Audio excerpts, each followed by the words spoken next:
Good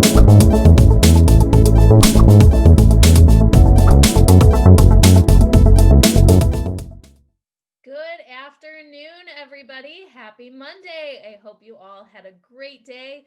Welcome to our webinar today, hosted by the DiJulius Group on how to ensure leaders know how to drive engagement with Dave Murray. My name is Nicole Paul, and I am Chief Experience Officer for the DiJulius Group, and we're happy to have you today. Dave will be presenting for about 30 to 40 minutes, and then we'll have time for a Q&A session so that you can ask Dave any questions you may have. Before we get started, I just wanted to go over some housekeeping to make sure you have a great webinar experience. First off, we're using Zoom webinar, so don't worry, we can't see you and we can't hear you. So if the dog is barking or you're working in your PJs today, no worries, just sit back, relax, and enjoy. In your Zoom window at the bottom of the screen, you'll see some features that will be helpful. So if you hover at the bottom there, you'll see there is a chat button. That's where you can drop me a private note if you have any technical issues or concerns or questions. If you have any takeaways, aha moments, throw them in chat. We love to hear what resonates with everybody. Also, like I mentioned, Dave's going to be taking your questions at the end of the session and throughout. So if you have any questions at any time, you're going to see that Q&A button at the bottom of your screen. Simply pop that open, ask the question that you have, and hit submit. You can also upvote a question or comment to elaborate on a question someone else asked if you have a similar question. So without further ado, please welcome the DiJulius Group's Senior Customer Experience Consultant, Dave Murray. Thank you, Nicole, and hello, everybody. Thank you for joining us today. I'm excited to be talking about this topic because, quite honestly, in my opinion, it's a topic that doesn't get talked about enough in businesses. So I'm thrilled to have you all here. I'm going to share my screen and get us ready to go. So again, thanks for being here today. And we are talking about how to ensure that leaders within your organization understand how to drive engagement. And again, if you think about it, it's not a topic that really comes up that often, right? If you have a bunch of new supervisors or managers in a meeting, you don't hear that very often, right? They don't talk about driving engagement. It's more about making sure the job gets done, focused on the nuts and bolts, focused on those hard skills, but not so much the soft skills that we're going to talk about today. So that's what we're going to talk about. And for us at the DiJulius Group, it is our second commandment. So if you are familiar with the DiJulius Group and our methodology, we have our 10 commandments that we follow when we're working with our consulting clients. And today falls under world-class internal culture, making sure that our leaders, again, from supervisors to managers to directors to senior leaders, making sure that our leaders understand how to drive engagement within the service culture that we are trying to achieve.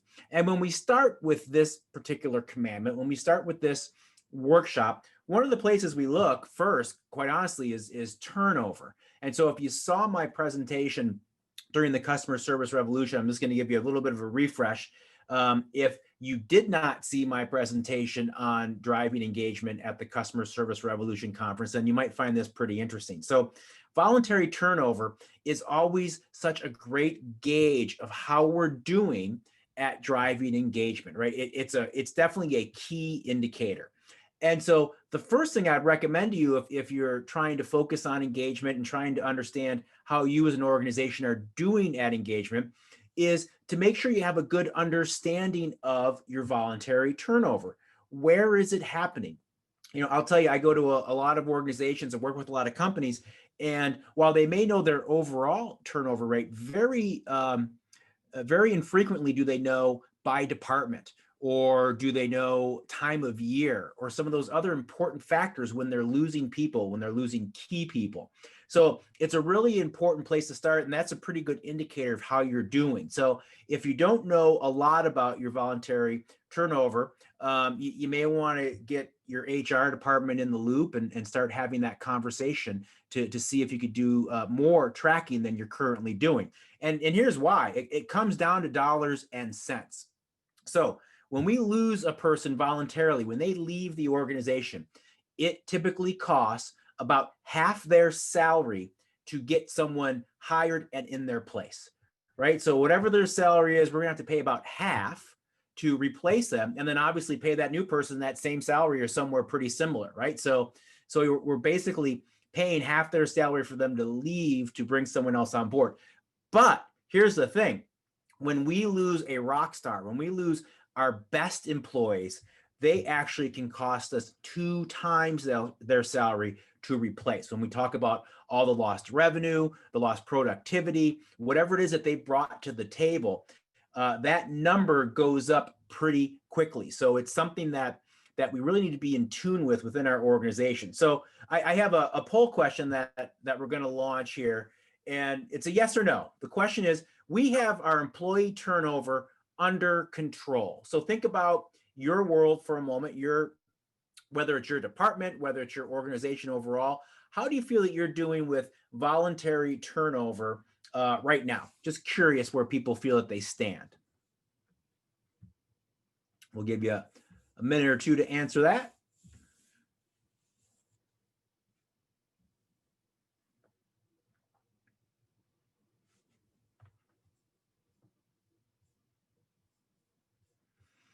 All right, so we have a good number of you, 42% that say, yeah, we do have it under control. And then we have 58% that say, no, we don't. So again, if you're part of that 58% and you don't feel like you have your employee turnover under control right now, or even if you do, but you don't feel you have a good amount of data surrounding your turnover, that's where I suggest you start. What does our turnover look like? What does it look like by department? Because we want to be able to trace that back to leaders, not because we want to call those leaders out on the carpet and chastise them for doing a bad job. We want to make sure they understand how to lead and how to drive that engagement in our service culture so they don't have those turnover issues. So something to keep in mind as we go through the process. And here's why it's so important. When we look at the main reasons that we lose people to voluntary turnover, here's a pretty important list. And here's a list that sometimes surprises some people. Number one on the list as to why we lose people to voluntary turnover is their immediate manager, right? The person that they report to the most. And here's the thing, it's been that way for years and years and years. There are studies from the 1940s and the 1950s that really back up the same data as being true. But so often that's not looked at organizations, right? So we can say that the immediate manager and their ability or inability to drive engagement is really what could be pushing people out the door. It's that old saying, people don't quit companies, people quit bosses. And it still remains true today. So that's very often the top reason that people leave organizations. Sometimes they're a poor fit, right? And why are people a poor fit? Maybe it's our fault as the organization. Maybe we stuck them into a role because we needed some hands and they were the closest fit, but not the best fit, and we never did anything about it. Maybe they're in a role and they just didn't get the best training that they could have, so they don't understand how to do the job as well as they could. There's a lot of reasons that people are a poor fit for a job, and it's not always the employee's fault, right? So a lot of times it can be our fault for not setting them up for success. The third reason is they feel that their team members aren't committed to quality, right? So they feel like they're spinning their wheels because they're working hard, but people that are around them are not. And again, this falls back on leaders, right? This typically happens when leaders are too busy to lead their teams. They're often in committee meetings and they're overseeing initiatives and working on really important things, but not given enough time to actually lead their teams and pay attention to their teams and drive engagement. So that's very often when this one happens and they feel like they're working really hard, but their team members are not. Number 4 is pay and benefits, right? A lot of people think that this is number 1 on the list. You know, that's usually where people's brains go when we talk about voluntary turnover. Oh, they're going to get paid more. That's not always the case. And it's not the number 1 reason. It's a reason. It's an important reason, but it's not number 1. There are other things on this list that are in our control that can help stop some of the voluntary turnover before we get to pay and benefits. And then the 5th reason is connection to the organization, or lack thereof if they're leaving the organization. They don't feel as though they have that connection. They don't feel that they have that sense of purpose. They don't share that sense of purpose.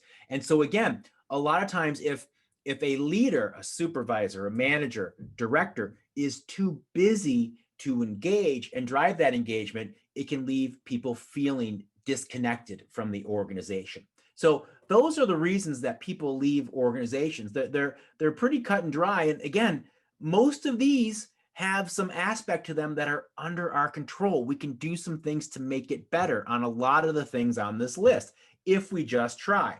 So that old saying, I said it before already, people don't quit jobs, they quit bosses. Recently, when LinkedIn did a poll, they found that when they surveyed people that had left their job recently voluntarily, 75% of those folks cited immediate manager as one of the reasons, right? So it's true. And again, most organizations have no training in place for a newly hired manager, or any manager for that fact, to drive engagement, to teach them how to drive engagement with their teams, with their employees. It's one of those things where we put a manager in place and we hope for the best, or by giving them the title manager, but they magically know how to do that. But as we all know, that is not the case. Unfortunately, it's not at all. So I have some good news for you all, and I shared this at the Customer Service Revolution as well. There's a list out there, thanks to our friends at Gallup, that shares what are the top 5 tactics to keep our team members, right? What are the things that we can do to keep team members happy and on board? So let's go through this list, and then we'll talk about, well, what can we do about these things? So first on the list, develop personalized action plans. So this is a leader sitting down with a team member and saying, where do you want to go, right? It's the leader being vested in that person, taking a personal interest to get them where they want to go within the organization, what they want to do next. So helping to develop those personalized action plans to either go where they want to go, or to be the best they can at their job, right? So it's taking the time to be a part of that process if you're a leader. The second thing is to create opportunities for employees to learn in advance, right? So make sure that we have advancement tools in place, whether that's lunch and learn sessions about the organization or about opportunities, whatever that looks like in your world. We need to make sure that we're showing that we have an interest in their growth. If not, they're going to find a place that does have that interest. The third place is provide career coaching from you as a leader or from other top employees, right? So some people who have proven themselves to be successful in the system within the organization have a mentoring opportunity for your employees. The fourth thing that's on the list is give your employees the autonomy and the space to be creative, right? Don't keep everyone in that box of we've always done it this way, and this is what we need to do, and this is how we do it, right? We need to be able to make sure that our team members have that ability to be creative, to solve problems, to collaborate, and maybe think of a new way to do things. And then number 5 on the list, and my personal favorite, is recognize achievements, big and small, right? To me, this is such low-hanging fruit that doesn't happen enough across organizations. It just doesn't. It's one of those things where managers either don't think the deliverable or whatever was happening was big enough to celebrate, or they feel they don't have time. It's not high enough a priority because they're putting out too many fires or whatever it is they're doing. So here's the thing. Here's a list of 5 things that we can do to help build engagement, to help keep our employees happy, to keep our employees around longer.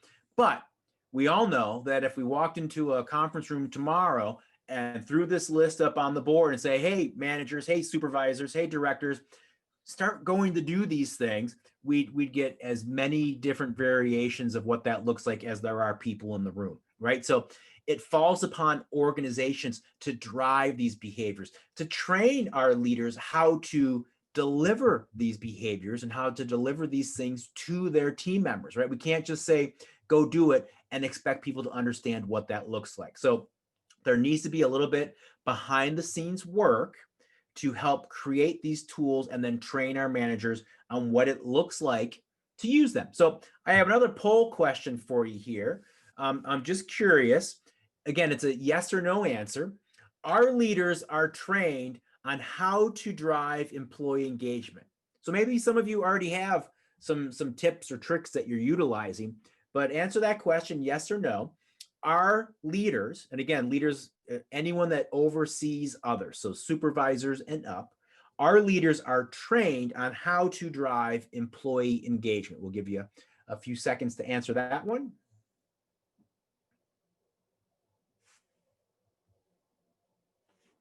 Okay, so 85% say no, 15% say yes. So that's great. I'm assuming that you have some type of world-class internal culture tools in place, which is fantastic to hear.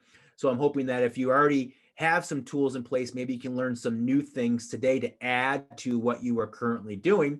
And if you're part of the 85% that aren't currently doing this, hopefully you can pick up on a few things that you can go back and get together with a team, whether it's a team of managers, and maybe get HR involved and start to work on creating some of these tools. So here is where we start when we are working with a client and we're trying to drive engagement. We're trying to purposely build an internal culture. And again, to build an internal culture, you have to be purposeful about it. A culture is going to happen, whether you work at it or not. So you better work at it to make sure it's the culture you want. Because if you just let it happen, it might be a culture that you don't want, and that happens very often. So here's what we do when we're trying to create the internal culture, and it's very similar to creating the external customer experience cycle. So for those of you that were on my last webinar last week when we talked about customer experience cycles and creating the internal and external experience using that, it's very similar. If you weren't part of that, I'm going to give you a quick overview of what that looks like. So what we do is we select a stage that we want to focus on. And so for just an example, let's say we pick 90 days, right? So an employee's been hired, they're going through a probationary period, 90 days. And at that 90-day period, we have a touch base. It's a milestone. So what do we make that look like? What do we want our managers, our leaders to be doing so that we're delivering a consistent experience to all of the people that are going through that particular stage? So here's what we do. We identify 4 buckets for each stage, and we can have multiple stages. We do typically 6 to 8 stages. So let's say, for example, if we're looking at the recruitment process or working with HR, we might start with recruiting and then interviewing, then onboarding, then first week, and then first 90 days, and then 6 months, just to give you an example of what that could look like. So for each one of those, we look at 4 buckets. We look at service defects, we look at the operational standards, we look at experiential standards, and then above and beyond opportunities. Now, again, these are strictly internal, right? So some of you have seen this before, but from an external tool, now we're looking specifically internal. So let's say, for example, we were looking at 90 days, like I mentioned. So we have a couple of people that were onboarded. They were in their department for their first 90-day probationary period, and they're going to get some sort of review. And it's our opportunity to look at and make sure that we're consistent with what that manager delivers at this particular touch point. So we look at the defects. What could go wrong at that particular stage? We look at the operational standards. Now, operational standards are things that should be happening and usually exist in the standard operating procedure manual somewhere. So let's say at 90 days, I should give you an evaluation, a probationary period evaluation. I should rate you on your productivity, rate you on your job function, whatever that looks like.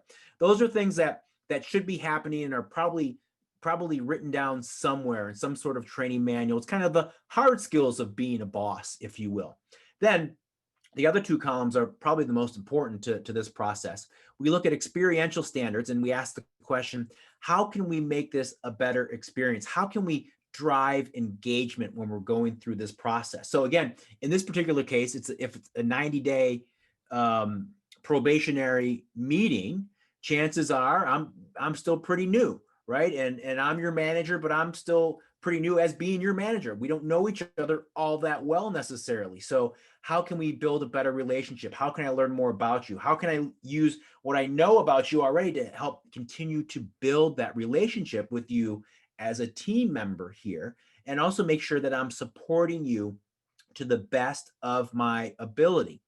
And then the last bucket are the above and beyond opportunities. So where can we, when the opportunity exists, we can't do it all the time, but when the opportunity exists, when the person maybe has really knocked it out of the park and they deserve something extra, or we learned something that we want to use about them, we learned something that we can really personalize and make it a great experience, whatever that looks like, making sure that our managers are looking for those opportunities to go above and beyond. So that column is really like advertising internally what they can do, right? They don't need to get permission. They can just go ahead and do it because it's on our list of above and beyond. So similar to a customer experience cycle, for those of you that have done one of those with us or have been a part of that on the external side, when we get through these 4 buckets and we decide what we want to have on each one of those buckets, and we're turning it into a training manual for our managers to then learn from and go execute, it looks like this. Now, if you weren't paying attention closely, you might not be exactly certain what changed, but obviously something changed. Well, we went from 4 columns to 3 columns. We still have service defects on the left, and we still have above and beyond on the right. What changed was the 2 columns in the center. They went from operational and experiential standards to just standards, right? Because at the end of the day, it doesn't really matter if they're operational or experiential. They are just standards that we want our managers to be executing every single time. Every time they're having this 90-day meeting or whatever it is the stage is, we want them to be executing that every single time. The reason that we start with the 4 buckets is because it's pretty standard across organizations that most organizations have a pretty good list of operational already, but they don't have any or many, but usually they don't have any experiential, right? So that's a really important bucket that we need to focus on and build, again, to help drive engagement. Likewise, the above and beyond is another great way to drive that engagement. So those are the 2 buckets that we really need to focus on in this process. And so the reason that we have them separated during the creation process is we need to make sure we have enough of those 2 outlined in blue. Chances are good we can come up with plenty of service defects and we can come up with plenty of operational standards, but we really need to focus to make sure that we have experiential and above and beyond. So that's how we go through and create it. So if you wanted to do that with your team, you might want to identify what are the important stages you want to focus on. And I just brought up a couple that an HR department might want to focus on if you're looking at recruiting and then interviewing and then the actual hiring and then onboarding, et cetera, et cetera, et cetera. We work with a lot of organizations that will also focus on, you've been here 6 months, you've been here 1 year, you've been here 2 years, you've been here 5 years. And what are we making sure is happening so our leaders are building those relationships, building that great rapport at each of those milestones as well, putting those systems in place so that we can execute those consistently. Because quite honestly, I think we've all kind of felt this at one time or another in our jobs. I usually equate having a manager to winning the lottery, right? You either win the lottery or you lose the lottery, right? If you win the lottery, you have a manager that cares for you, that you feel motivates you, that you enjoy working for, and you can't wait to get to work every day. Or you have a manager that doesn't do those things and you're not really excited about going to work and all those other things that happen when you're not experiencing job satisfaction. And a lot of that stems from the manager. So that's why it's so important that we're focused on delivering a consistent experience across departments, across every department at our organization. So with that, let's look at a couple of examples. So here's from our friends at Advanced Financial. And so their deliverable when they created this was the employee experience model. So a lot of times we will call the deliverable the TEAM, TEEM, to stand for the employee experience model. And here's what they look like, theirs look like rather. And again, it was for their supervisors and up. This does not go to every employee in the organization. This manual, once it's created, it should only go to those that are going to supervise others, right? So it's our managers, supervisors, and above should know this information.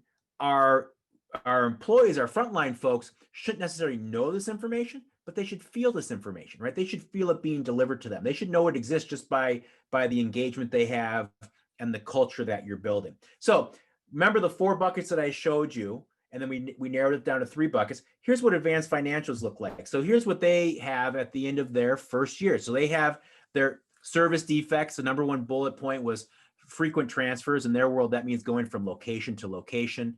No follow-up on training, inconsistent process, no or late annual review. Again, this is first year, the end of the first year. So that's something that's really, really important in a lot of organizations to make sure that gets done.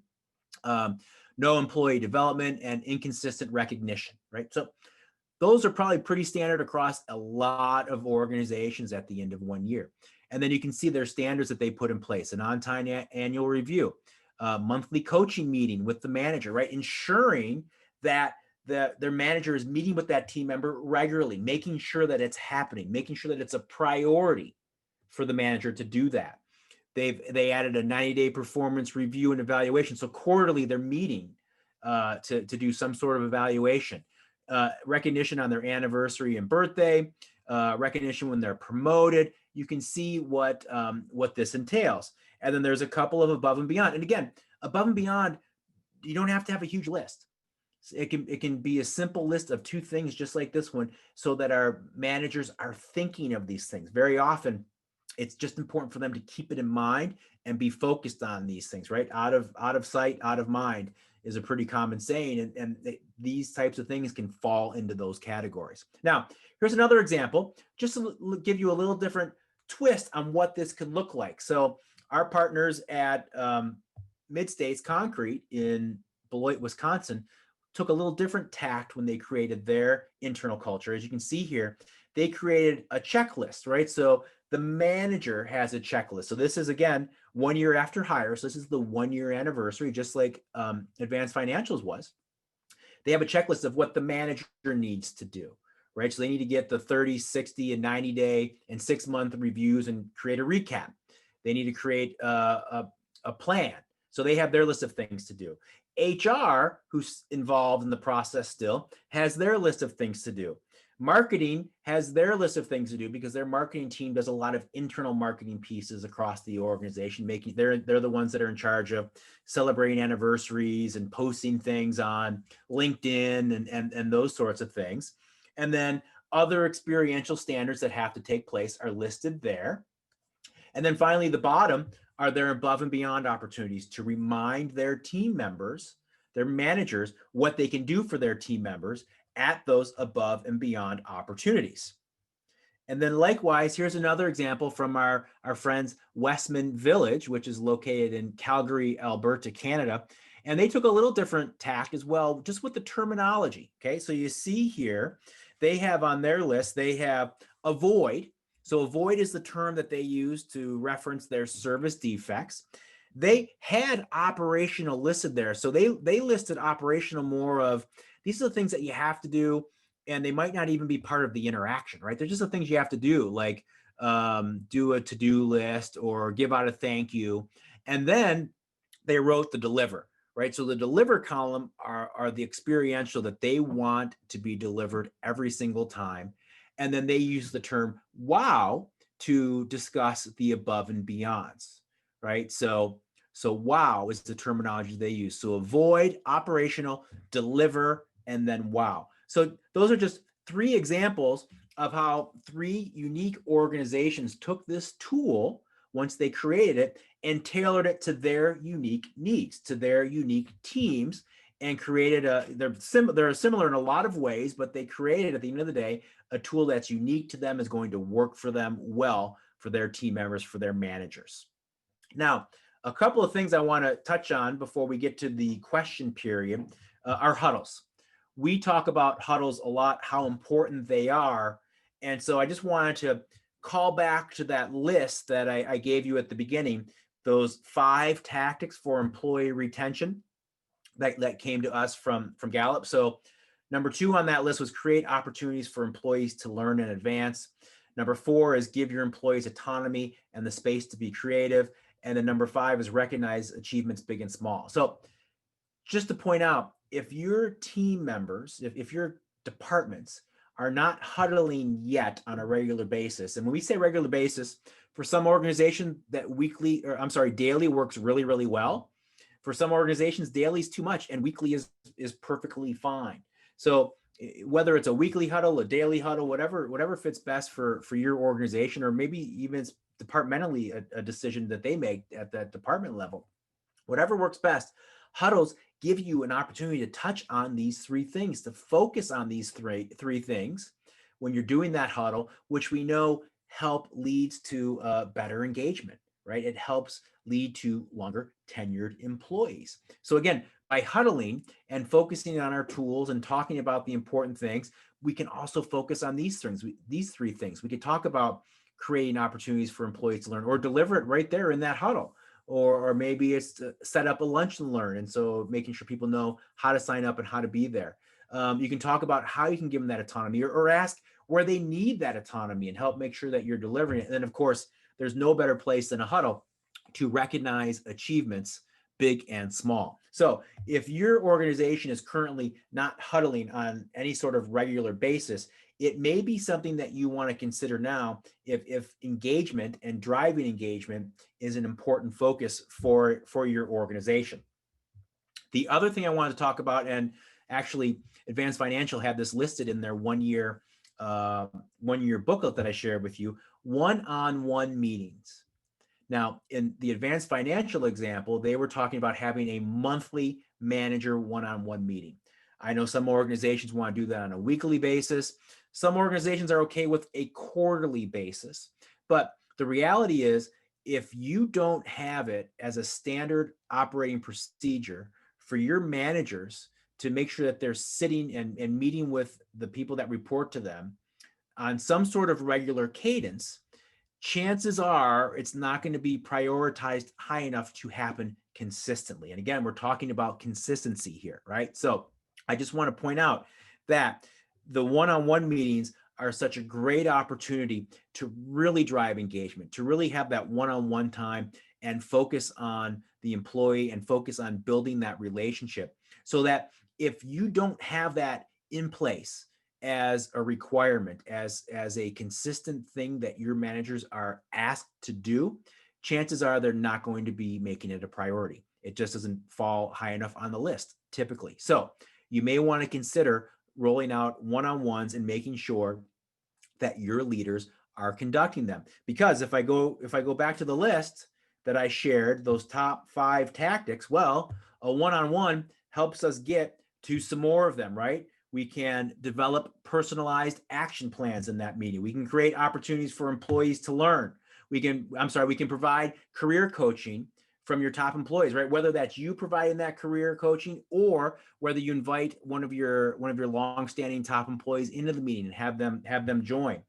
And of course, you can recognize there as well. We know that recognizing publicly is so important, but you can recognize in that meeting as well as appropriate. So here's the thing about one-on-ones. They're important. They're really, really important. However, you can't just tell your leaders to go have one-on-ones, right? They may not exactly understand what that looks like. We need to give them some training. So very similar to the tool that I shared earlier, the examples from Advanced Financial, from Mid-States Concrete, and from Westman Village, where they created that tool of how to interact at these particular stages. You may want to create a tool of how to have your one-on-one meeting. And this is an example that we created with our partners at ATI Physical Therapy. And so it was a template that all leaders then followed when they had their one-on-ones, just to make sure that they were happening consistently across the organization, that employees were getting the same experience regardless of who they reported to, that the same types of questions were being asked and the same conversations were happening. So I would encourage you to consider huddles and one-on-ones if they're currently not happening. If they are happening, it may be a good time to go back and take a look and see if they're being handled as effectively as possible. Because again, if they don't have a template, if there aren't expectations set, we may have a lot of variation out there in how they're being carried out. So the last slide that I have for you that I wanted to share was this great slide from Mendoza Company. They're in Columbus, Ohio. They own and operate several McDonald's franchises in the Columbus area. And they had a turnover issue, just like most quick service restaurants do. It's an industry-wide thing. But by focusing on it, by making it a priority, by creating some of the tools that we talked about today, they were able to lower their turnover pretty dramatically in just a 1 year period, right? And so every month that you hang on to an employee longer is a savings to the organization. And so if you're able to turn months into years and keep your good folks around longer, then this is such an important focus and such an important use of time.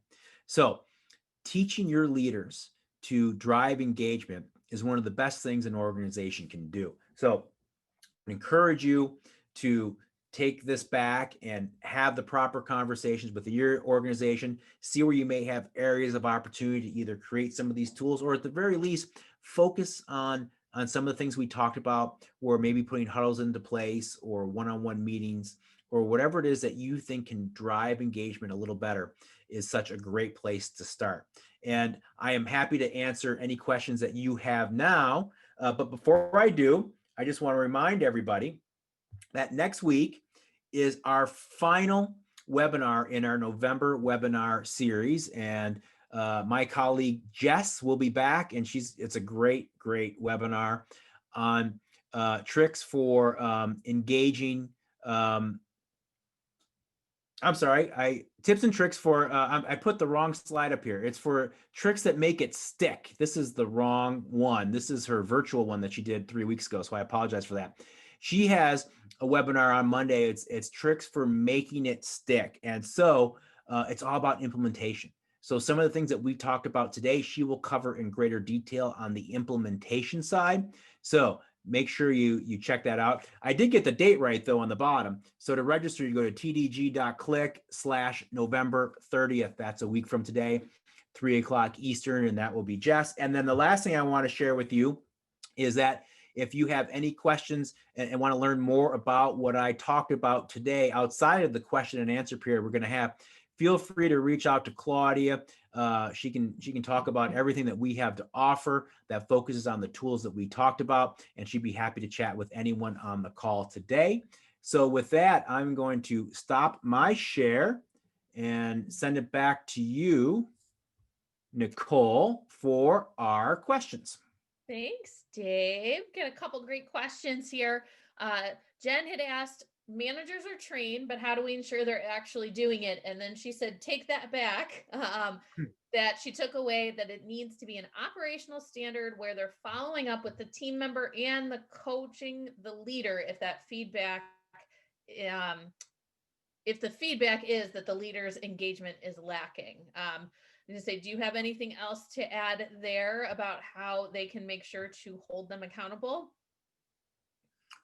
Well, yeah, I would. So I would say the first thing is making sure that they're doing what we're asking them to do, right? So when we talk about things like training people on that team manual that I shared, or on how to do huddles or a one-on-one template, and we're asking them to do one-on-ones and they haven't done it before, we're asking them to do extra work, right? We are. So a couple of things that you can do.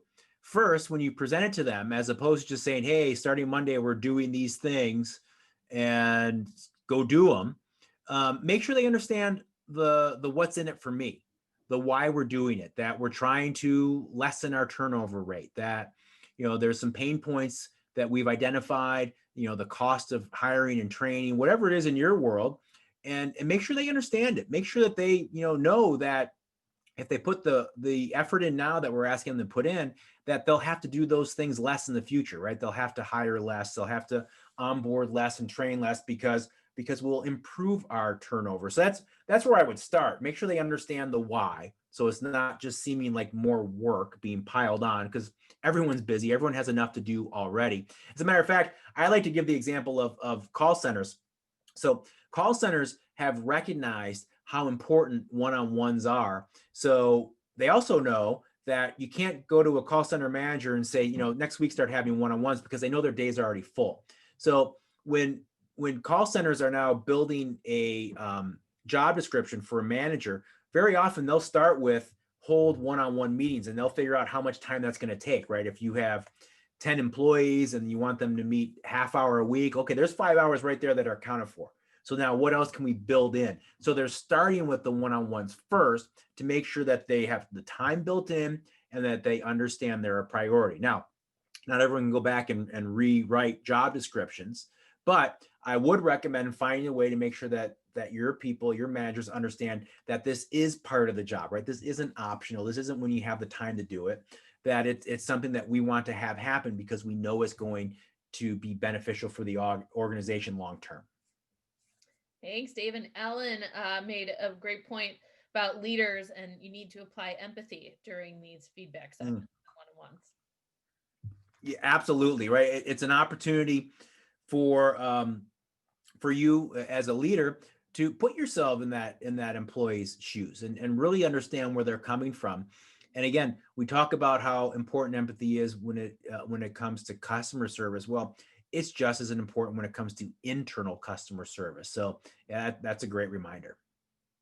Awesome. And then Ian has a question that I know a few people had as well. We got a lot of upvotes on that. Is what if there's nowhere for that employee to advance to? So it doesn't always have to be about advancement. Advancement's great when there are those opportunities, and a lot of organizations do have that opportunity for you to work up to become, your boss's position or whatever that is.